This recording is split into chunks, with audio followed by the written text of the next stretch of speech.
Hello ma'am, tanong lang po, pwede bang umattend ng orientation for ranking kahit unsure pa po na magpa-ranking this year? Hi teachers, how future Albertis? Kumusta? Kumusta? Yes, pwedeng-pwede po. And marami pong ganito na uma-attend ng orientation, but after po no, hindi na po sila tumutuloy.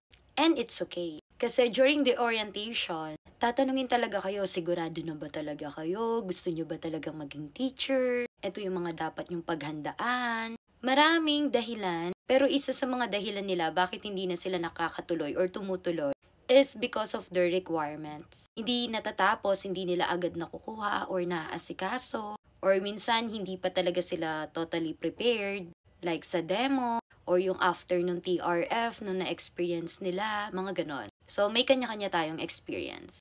And reason, bakit hindi sila tumuloy. And okay lang yon. Ang kinaganda kapag nag-attend ka ng orientation and hindi ka naman sigurado kung itutuloy mo talaga, at least nagiging aware ka na, alam mo na yung mga dapat ihanda. And now, let's have part 7 ng ating DepEd ranking process. At ayun na nga, sabi ko sa inyo, iisa-isahin natin yung mga pertinent papers. And tapos na nga tayo sa letter of intent.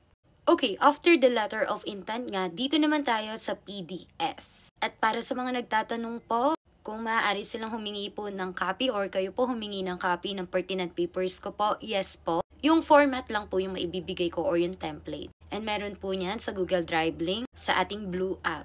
And now, punta na tayo dito sa may PDS. At ito nga po yung PDS or Personal Data Sheet, which is CS Form Number 212 Revised 2017. And dito nga ilalagay yung surname, first name, middle name. So kumbaga, personal data nga ito.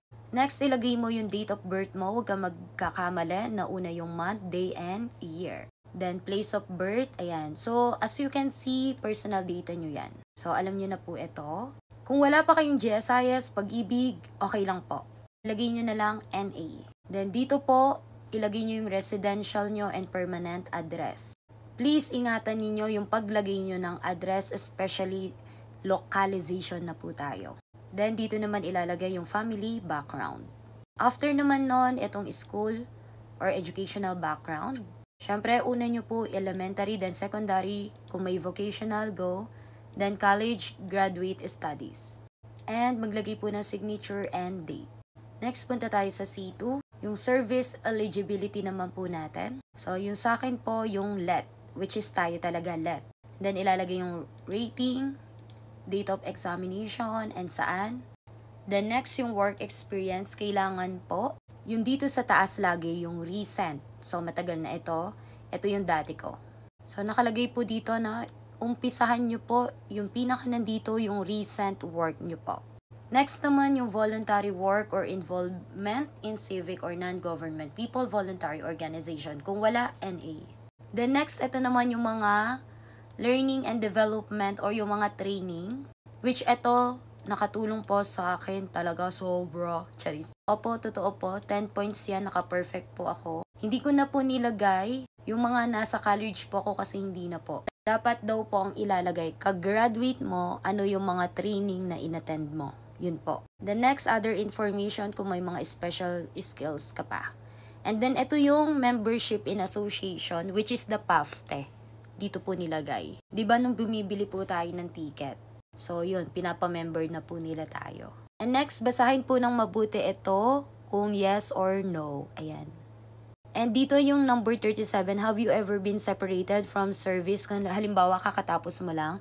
And then, lagay mo yes or no. And then, kung tapos yung contract, finish contract or resignation or retirement. Nasa inyo po yan. And then yan, basahin nyo lang po ng mabuti. Disability, ganyan, solo parent, ayan, yes or no lang. And then, ito naman mga reference, lagay po kayo ng 3, then yung address nila, and then yung number. And dito naman yung PRC ID po ninyo. Then, name, signature na lang, tas kailan nyo ito ipapasa. So, ito yung sinasabi ko, yung person administering oath. Sasabihin po sa inyo kung sino po yung ilalagay nyo dyan. It's either sa orientation or magtanong po kayo sa AO, ganon.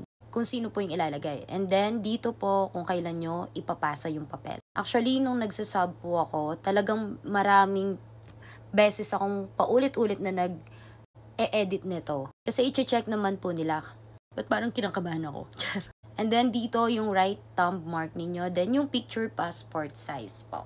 And again po, ang size po nito, page layout po nito is legal or long band paper.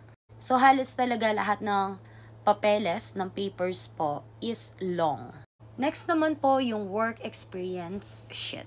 So again, yung nilalagay po dito, is yung recent work. So this is another example. Tapos yung position, kung anong teacher ka, name of office, yung school, then supervisor, like that. And then ano yung mga actual duties mo, ano yung mga ginawa mo during your work.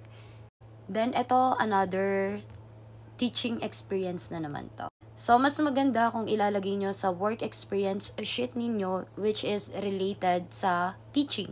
Pero kahit hindi related sa teaching, okay lang, ilagay nyo na rin po. Sasabihin naman nila kung kailangan or hindi kailangan po. At yun nga po, yun yung ating PDS and work experience sheet. Thank you po!